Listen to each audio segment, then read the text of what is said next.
What tips can you give a candidate for the day itself? For example, how should people dress for an interview?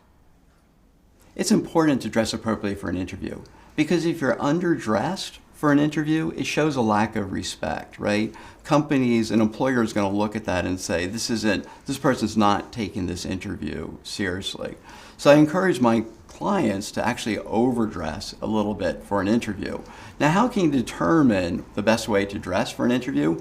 You might actually get on a company's LinkedIn page and look at their LinkedIn photos because that'll give you a sense of that company's style. Are they all dressed in suits and they're really formal? Are they more relaxed?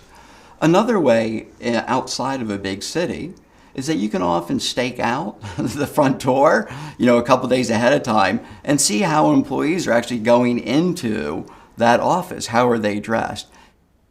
Obviously, you shouldn't be late, but how early should you get there?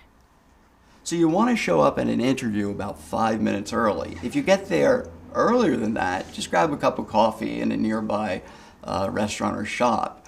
And that when you walk into the interview, you don't want to have your headphones on. You want to make sure your cell phone is turned off. You don't want to have any interruptions.